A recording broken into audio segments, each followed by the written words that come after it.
లేకుండా, అవునా, మన ఇంట్లోనే మనల్ని ఎంత నీచంగా చూస్తారు కొన్నిసార్లు. నువ్వు మాకు చెప్పేవాడివా, మాకు చెప్పేంతటి వాడివా. మన విలువ గురించి మాట్లాడతా నేను ఆలోచన చేస్తా ఉన్నప్పుడు ఆయన అన్నాడు, మనుషుల దృష్టిలో నువ్వు తక్కువ అయిండొచ్చేమో, కానీ నా దృష్టిలో నువ్వు విలువ కలిగిన వాడివి. ఏమంటాను? విలువ కలిగిన వారు మనం ఆయన దృష్టిలో. ఎంత విలువ అంటే తన ఐశ్వర్యమునంతా మన కొరకు వెచ్చించిన అది సరిపోదంట. ఎంత? తన ఐశ్వర్యమునంతా మన కోసం ఇచ్చేసిన మన విలువ తక్కువ అయిపోయిందంట ఆయనకి. అంటే అలా అత్రాసులో పెట్టి మనల్ని పెట్టి మన విలువను చూడటానికి. అంతేనా? మీరు బంగారు కొట్టుకు వెళ్ళారనుకోండి, ఒక బంగారం పెట్టి అది ఎంత బరువు ఉందో చూస్తారు, అవునా? చూసి దాని విలువ ఎంత అని లెక్క కడతారు. అలా నిన్ను ఒక త్రాసులో పెట్టి ఇంకొక త్రాసులో ఆయన తన దగ్గర ఉన్న ఐశ్వర్యం అంతా పెడతా ఉన్నా అసలు సరిపోవట్లేదంట. ఆయన అనుకున్నాడంట, ఇంకా కాదు ఇదంతా, నేనే వచ్చేస్తానన్నాడంట ఆయన. ఈ సృష్టిని సృష్టించిన సృష్టి అంతటినీ తీసుకొని వచ్చి అవతల త్రాసు మీద పెట్టినా సరే మనం తూగట్లేదంట, అవునా? మనం వెండి బంగారములతో మనము విమోచింపబడలేదు. ఆయన మనల్ని వెండి బంగారములతో కాదు విమోచించింది. ఎందుకంటే వెండి బంగారములు ఇవన్నీ ఎక్కడి నుండి వస్తాయి? భూమిలో నుండి వస్తాయి, అవునా? భూమిని త్రవ్వితే వెండి బంగారం ఇవన్నీ వస్తాయి. అంటే ఆ భూమిలో ఉన్న వెండి బంగారం భూమిని తీసుకొని వచ్చి పక్కన పెట్టినా సరే మనం తోగట్లేదు, దిగట్లా. ఆయన అనుకున్నాడు, అబ్బాయి భూమి కూడా సరిపోవట్లేదు అని ఆయనే దిగి వచ్చేసాడు. మీకు అర్థం అవ్వట్లేదు నేను చెప్పేది. నీకోసం ఆయన వచ్చేసాడు. నీ విలువ అది. నువ్వేమనుకుంటావు అంటే, మా ఇంట్లో నాకు వాళ్ళు గౌరవం ఇవ్వట్లేదు, నువ్వు వీళ్ళు గౌరవం ఇవ్వట్లేదు, నా మాట ఎవడు వినట్లేదు, నేను ఎంత చెప్పినా వినట్లేదు, లెక్క జమ లేదు నేనంటే, నా పిల్లలకి నేనంటే గౌరవమే లేదు, నా పిల్లలకి నన్ను ఎట్లా మాట్లాడతారు. Okay okay okay okay calm down. నీకు తెలియని విషయం ఏంటంటే ఆయన ప్రాణమంతా ఇచ్చేసి నిన్ను కొన్నాడు. అది నీ విలువ. ఎవడో గొట్టంగాడు నీకు మర్యాద ఇకపోతే అవునా, అనంటారా కాదంటారా? అదెవడో మనకు మర్యాద ఇకపోతే ఏంటి, మనసు ఏం పోతుంది? మంది ఏం పోదు. అదెవడో పలకరీకపోతే ఏమైంది? మనకి ఏమవదు. నిన్ను ప్రతిరోజు పలకరించడానికి సృష్టికర్త నీ దగ్గరకు వస్తా ఉన్నాడు. ఆయనతో మాట్లాడు, నీకు చేతనైతే. హల్లెలూయా, హల్లెలూయా. ఫిలిప్పీలకు రాసిన పత్రిక 4వ అధ్యాయం. టుడే రియలీ నేను ఓవర్ఫ్లో అయిపోతా ఉన్నా. అంటే పొర్లి పారుతా ఉంది దేవుని యొక్క ఆత్మ నా హృదయంలో. తోడుకున్నోడికి తోడుకున్నంత, అంతేనా? ఫిలిప్పీలకు రాసిన పత్రిక 4వ అధ్యాయం 19వ వచనం. కాగా దేవుడు తన ఐశ్వర్యము చొప్పున క్రీస్తు యేసునందు మహిమలో, ఆమేన్ ఆమేన్, క్రీస్తు యేసునందు మహిమలో మీ ప్రతి అవసరము అంటే అన్నీ వస్తాయి, కొన్ని కాదు. నీ అవసరము ఏంటి? నీ జీవితంలో నీకు కావలసినవి ఏంటి? ఒక్కొక్కరికి ఒక్కొక్క అవసరం ఉంటుంది. కానీ దేవుడు ఏమంటా ఉన్నాడంటే, నా కుమారుని యందు విశ్వాసం ఉంచుట వలన నీ అవసరములు నేను తీరుస్తా అంటా ఉన్నాడు. మీకు ఇంకా క్లియర్గా అర్థమయ్యేలా చెప్తా. ప్రతి దేశానికి ఆ దేశము యొక్క అంబాసిడర్స్ ఉంటారు. అంటే వాళ్ళని ఏమంటారు? అంబాసిడర్స్ అంటే ఏమంటారా? రాయబారులు. ఇప్పుడు అమెరికా నుండి భారతదేశంలో ఒక రాయబారి ఉంటాడా ఉండడా? బ్రిటన్ నుండి ఒక రాయబారి ఉంటాడు. ప్రతి దేశము నుండి ఒక రాయబారిని ఆ దేశమునకు పంపిస్తారు. అంటే ఆ దేశంలో ఉన్నటువంటి ఒక హయ్యర్ అఫీషియల్ని మన దేశంలో పెడతారు. అలాగే మన దేశంలో ఉన్న ఒక వ్యక్తి కూడా అలాగే వేరే దేశంలో రాయబారిగా ఉంటాడు. రాయబారి అంటే ఏం లేదు, టర్మ్స్ అండ్ కండిషన్స్ని కరెక్ట్గా ఉన్నాయా లేదా అని చూసుకుంటూ ఏమైనా ప్రాబ్లం వచ్చినా సరే ఆయన మధ్యవర్తిగా నిలబడుకొని అన్ని సెట్ చేస్తూ ఉంటాడు. ఏం గొడవలు లేకుండా, ఏమి యుద్ధాలు రాకుండా, ఏం పరిస్థితులు చెడిపోకుండా, అంటే ఏమంటే ఒకరితో ఒకరికి వివాదాలు లేకుండా చూసుకుంటూ ఉంటాడు రాయబారి. అంటే ఇప్పుడు మన దేశం యొక్క రాయబారి ఒక ఆఫ్రికా దేశానికి పోయాడు అనుకుందాం. సరే, అతి పేద దేశం ఏంటి ప్రపంచంలో? జింబాబ్వేనా? అంతేనా? శ్రీలంక, జింబాబ్వే, ఇవన్నీ కదా పేద దేశాలు. ఆఫ్రికా ఖండంలో ఉన్న దేశాలు ఇవన్నీ పేద దేశాలు కదా. ఇప్పుడు మన అంబాసిడర్ వెళ్ళిపోయి ఆ పేద దేశంలో ఒకడు ఉంటాడు, ఒక రాయబారి ఆ దేశంలో ఉంటాడు. ఇప్పుడు ఆ రాయబారి ఆ దేశంలో ఉన్నాడు, కానీ ఆ దేశంలో కరువు ఉంది, ఆ దేశంలో మొత్తం నాశనం అయిపోయింది, అన్నీ అయిపోయినాయి. ఆ దేశంలో ఏం లేవు. ఆ దేశం మొత్తం ఏమంటారు, దాన్ని ఏమంటారు, అసలు ఏం లేదు ఆ దేశంలో. కానీ ఆ దేశంలో ఉన్న రాయబారికి మాత్రం ఏమీ తక్కువ అవ్వవు. ఎందుకో తెలుసా? ఆ రాయబారి ఆ దేశంలో ఉంటున్నాడే కానీ ఆ దేశం యొక్క ఆర్థిక వ్యవస్థ అతన్ని ప్రభావితం చేయలేదు. ఎందుకంటే అతను ఆ దేశంలో బ్రతుకుతున్నాడు అని అంటే ఏ అథారిటీతో బ్రతుకుతున్నాడంటే అతను ఏ దేశం నుండి అయితే పంపబడ్డాడో ఆ అథారిటీ చేత అతను బ్రతుకుతాడు. ఆ దేశం యొక్క ఆర్థిక వ్యవస్థ ఇతని మీద ప్రభావితం చూపలేదు ఎంత మాత్రము. అంటే ఎట్లాగంటే ఒక తామర పువ్వు బురద నీటిలో పెరిగినప్పటికీ ఆ బురద నీరు ఆ తామర పువ్వుకి ఎట్లాగైతే అంటుకోదో, ఆ బురదలో ఎంత అసహ్యంగా ఉంటుందండి. నేను మొన్న మా ఇంటి దగ్గర వెళ్తా ఉంటే భయంకరమైన బురద నీళ్ళల్లో ఒక చిన్న తామర పువ్వు వచ్చింది. పొద్దున్న నేను ప్రార్థనకు వెళ్తాను, చిన్న తామర పువ్వు వచ్చింది. దాన్ని చూస్తే భలే అనిపించింది. వెళ్ళిపోయి పట్టుకున్న ఉంటే వెళ్ళి అల్లంత దూరాన్ని వెళ్ళిపోయి ఉంది అది. ఇప్పుడు దాని దగ్గరికి వెళ్ళాలంటే నేను ఏమవ్వాలా? బురదకి దిగాలి నేను. ఆ బురద నీళ్లు చూస్తే అసహ్యం వేసింది నాకు. ఆ బురద నీళ్ళని చూస్తే నాకు బురద నీళ్ళలో దిగుతామండి ఎవరన్నా, కానీ పువ్వు కావాలంటే దిగాలి, అవునా? సో అంత అసహ్యం వేసే ఆ బురద నీళ్లు ఆ తామర పువ్వు మీద అసలు ప్రభావితం చూపట్లేదు. ఆ బురద నీళ్ళలో ఉన్నప్పటికీ అది ఎంత అందంగా ఉందంటే అంత అందంగా ఉంది ఆ పువ్వు. అప్పుడు దేవుడు నాతో మాట్లాడుతూ ఇదే మాట అన్నాడు, you are sent from the haven.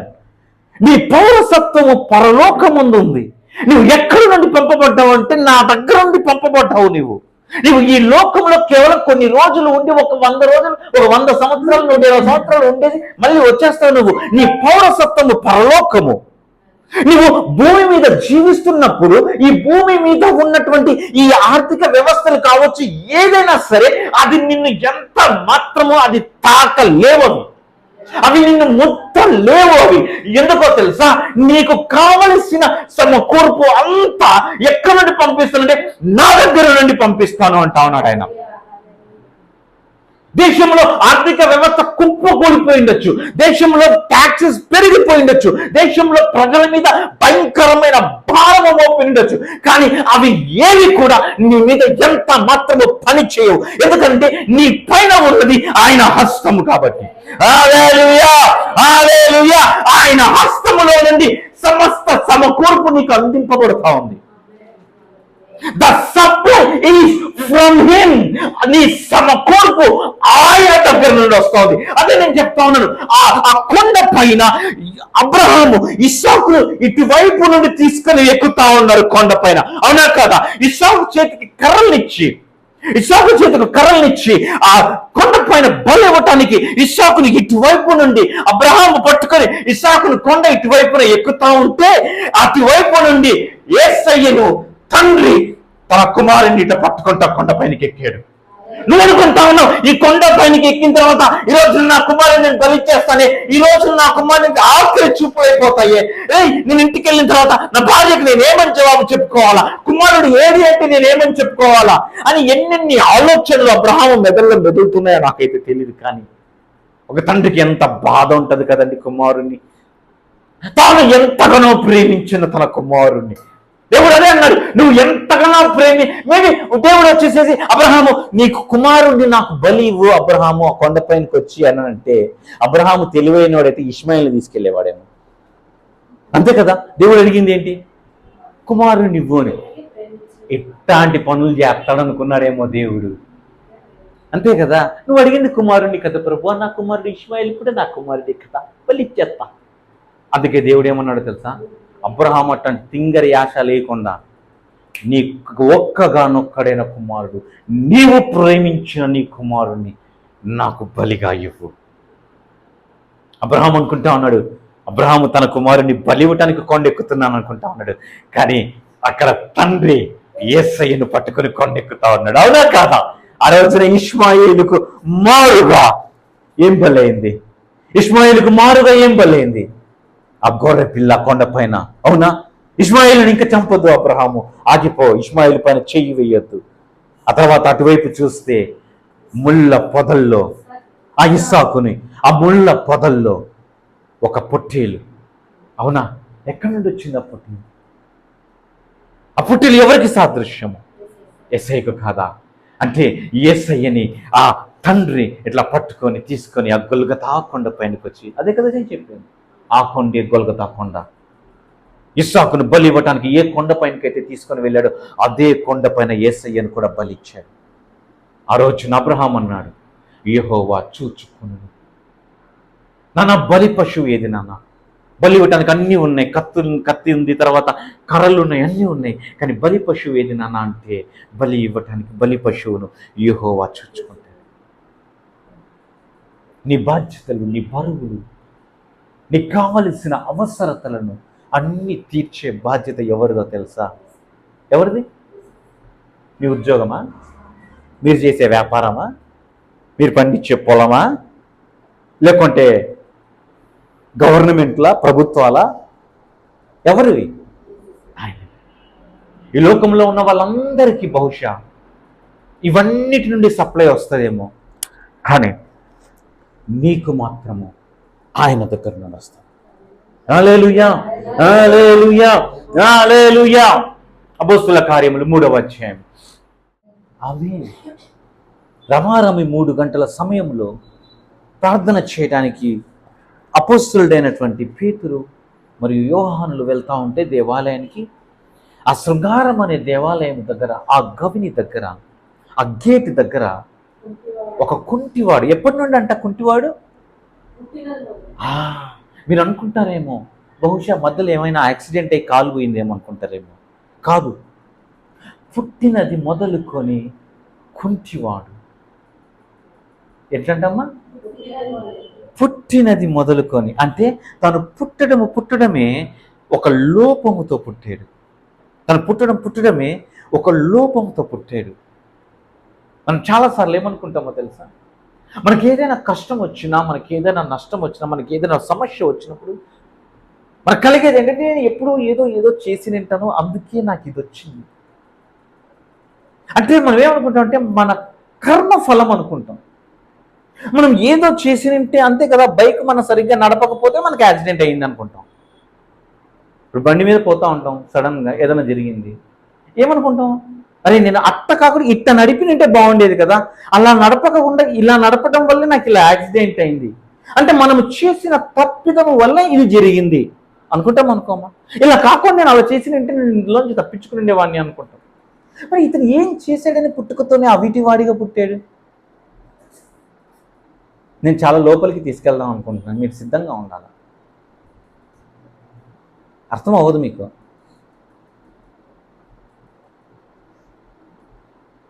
తను పుట్టడంతోనే అవిటిగాడుగా పుట్టాడు.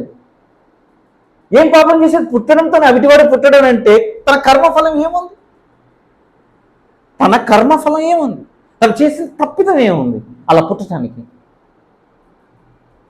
ద్వితీయోపదేశకాండం 23వ అధ్యాయం 5వ వచనం. ద్వితీయోపదేశకాండం 23వ అధ్యాయం 5వ వచనం.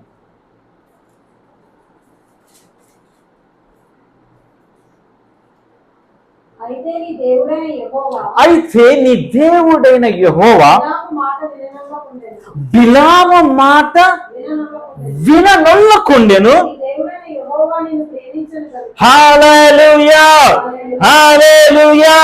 నీ దేవుడైన యెహోవా నిన్ను ప్రేమించెను కనుక. అమ్మా, మీ పక్కన వాళ్ళతో చెప్తారా దేవుడు నన్ను ప్రేమించాడని? చెప్తారా మీ పక్కన వాళ్ళతో? వద్దా? చెప్పరా? మరి చెప్పండి వాళ్ళు. ఏమని చెప్పారు? దేవుడు నిన్ను ప్రేమించాడు. ఇప్పుడు చెప్పండి, దేవుడు నిన్ను ప్రేమించాడని చెప్పండి. కొంచెం కష్టం కదా? సిగ్గుపడుతున్నారేంటి? దేవుడు నిన్ను మీ పక్కన వాళ్ళు కూడా ప్రేమించాడు కదా. నీ దేవుడైన యెహోవా నిన్ను ప్రేమించెను కనుక. నీ దేవుడైన యెహోవా అమ్మా ఏంటంటమ్మా? నీ నిమిత్తము ఏ శాపమును? బిలాము వాడు ఇశ్రాయేలుల మీద బిలాము పలకాలనుకుంటున్న ప్రతి శాపమును హల్లెలూయా. ఈ రోజు దేవుడు నన్ను ఎందుకు పంపించాడో తెలుసా? నేను దీవించడానికి పంపించాడు నన్ను. నీ పైన ఎవడెవడైతే శాపవచనములు పలికాడో వాటన్నిటిని రివర్స్ చేయాలనుకుంటా ఉన్నాడు దేవుడు. ఎందుకో తెలుసా? నీ దేవుడైన యెహోవా నిన్ను ప్రేమించాడు కాబట్టి నువ్వు దీవెనగా మారుతావు అనుకుంటా ఉన్నాడు. నువ్వు చేసిన గొప్ప పనులు, నువ్వు చేసిన మంచి పనుల వలన వాటి కోసం కాదు, కానీ నీ పైన ఒక బిలాము పలకాలనుకుంటా ఉన్నాడు. బహుశా చిన్నప్పటి నుండి పలికిండొచ్చు నీ పైన వ్యర్థమైన మాటలు, శాపవచనములు పలికిండొచ్చు, కానీ ఈ రోజున నీ దేవుడైన యెహోవా నిన్ను ప్రేమించుచున్నాడు కనుక నీ పైన పలుకబడిన ఆ శాపవచనములు ఆయన రివర్స్ చేసేసి నీ పైన ఆశీర్వాదములు చేయాలనుకుంటాడు. అంటే he wants to reverse your curse as a blessing. హల్లెలూయా, హల్లెలూయా. ఎందుకు?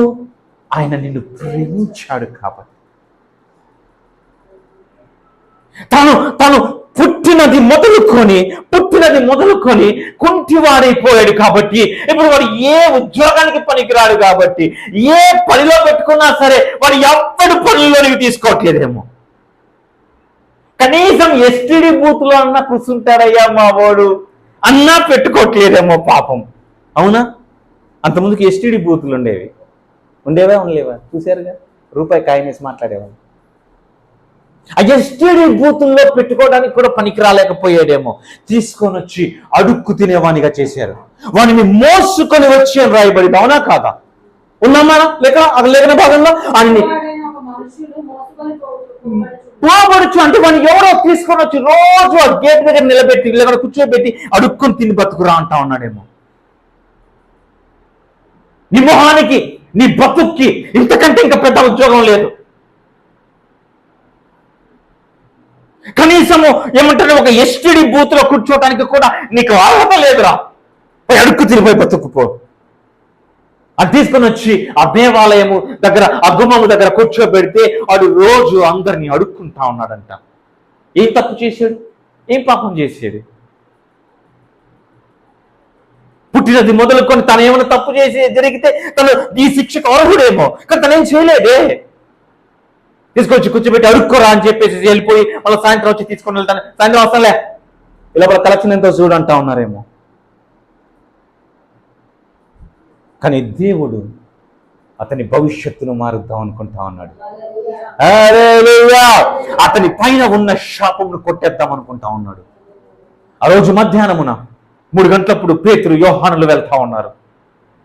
ఆ మందిరానికి వెళ్తా ఉంటే అక్కడ కుంటి భిక్షవాడు భిక్షమెత్తుకుంటూ ఏమన్నుందమ్మా, తనకి ఏమైనా దొరుకునేమో అని ఉందన్నమాట. పేతురును యోహానును అమ్మ దగ్గర కొంచెం పైన చదువు. వాడు వారి యొద్ద ఏమైనా వాడు వారి యొద్ద ఏమైనా దొరుకునేమో అని కనిపెట్టుకుంటున్నాడంటే వెయిటింగ్. ఏమని ఇస్తారేమో అని చెప్పి వాళ్ళకి ఎదురు చూస్తూ ఉంటే పేతురు యోహానులు వాని వైపు తేరి చూచి, బా ఎంత చక్కటి మాట అండి, తేరి చూచి కొంచెం పైన వాడిని తేరి చూచి మా తట్టు చూడు. ఈ రోజున నువ్వు పేతురు యోహాను తట్టు చూడగలిగితే, ఆ రోజున కొంటి భిక్షగాడి దగ్గర నిలబడుకొని మా తట్టు చూడమనేది పేతురు యోహాను అయితే, ఈ రోజు నేను చెప్తాను, నా తట్టు చూస్తావా? నా తట్టు చూస్తావా?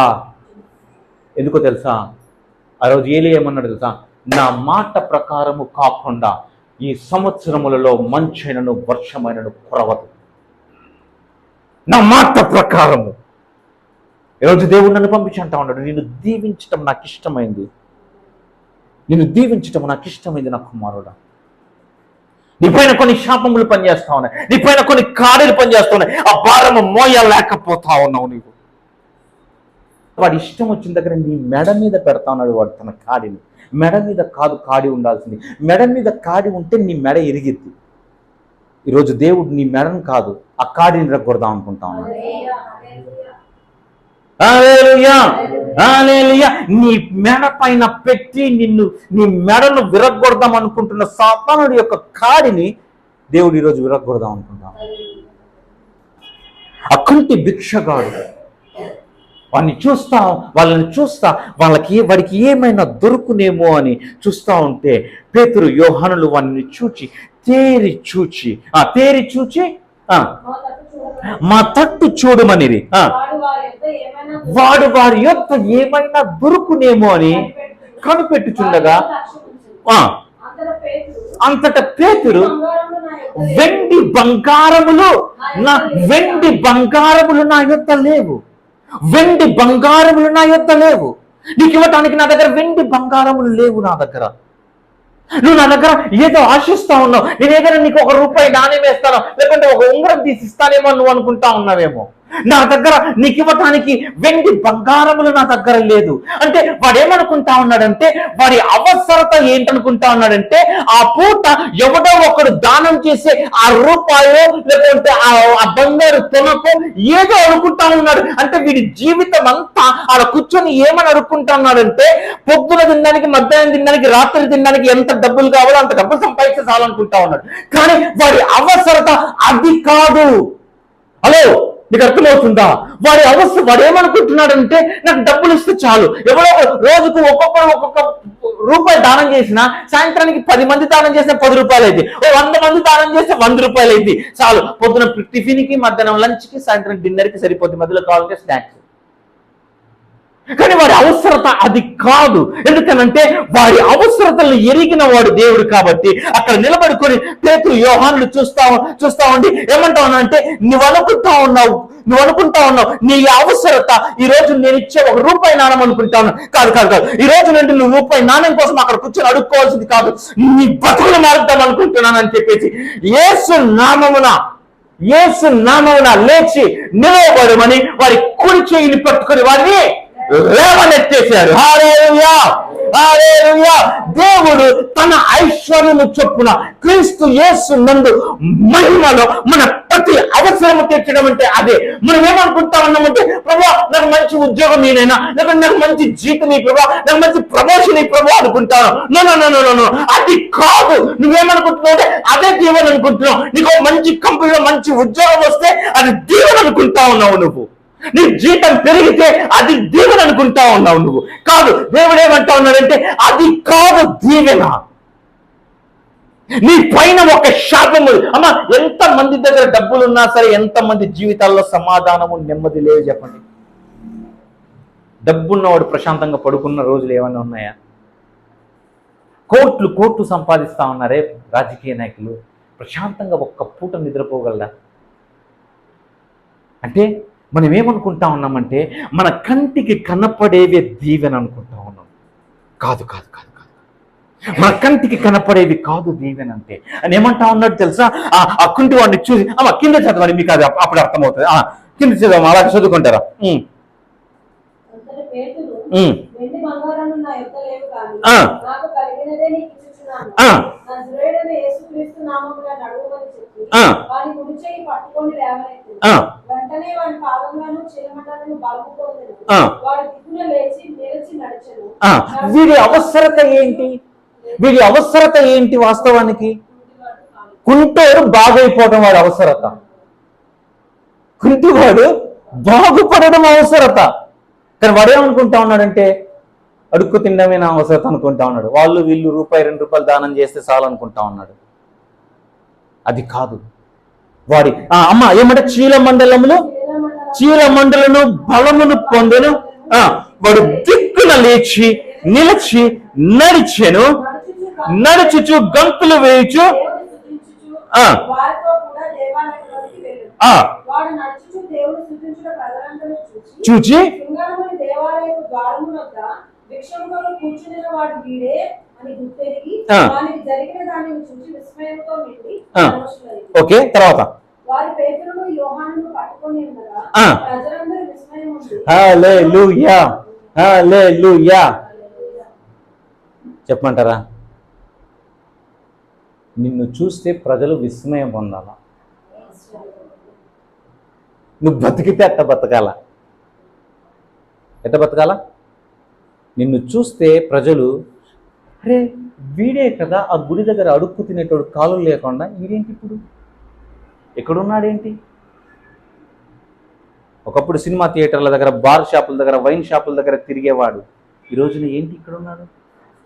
ఆ గెరాసీను దేశములో సమాధుల్లో బతికినటువంటి వాడు లేచి కూర్చొని ఇప్పుడు ఎవరు పక్కన కూర్చున్నాడు? యేసయ్య పక్కన కూర్చున్నాడు. నీ అవసరత ఏంటో తెలుసా? అంటే నీ బతుకు మార్చబడాలా? నీ బ్రతుకు మారకుండా నీ దగ్గర ఎంత విస్తారమైన ధన రాసులు ఉంటే ఉపయోగం ఏముంది? నీ దగ్గర అన్నీ ఉన్నా సరే నీ బతుకు మారకపోతే ఉపయోగం ఏముంది? అతమైపోయిన కుమారుడి దగ్గర బోల్డంత ఆస్తుంది, బోల్డంత సంపాదన ఉంది, అన్నీ తీసుకొని వెళ్ళిపోయి ఏం చేసేది? వేశ్యలతో ఖర్చు పెట్టేసి పాడు చేసేసుకున్నాడు. అంటే వాడు చక్కగా అయ్యింటే ఆ డబ్బుని కాపాడుకునేవాడా కాదా? అవునంటారా? కాదంటారా? వాడి బుద్ధి సరిగ్గా లేకపోవడం వల్ల, వాడి మనస్సు మంచిగా లేకపోవటం వలన ఏమైపోయిందో తెలుసా? వాడి భవిష్యత్తును పాడు చేసుకున్నాడు, అంధకారం చేసుకున్నాడు.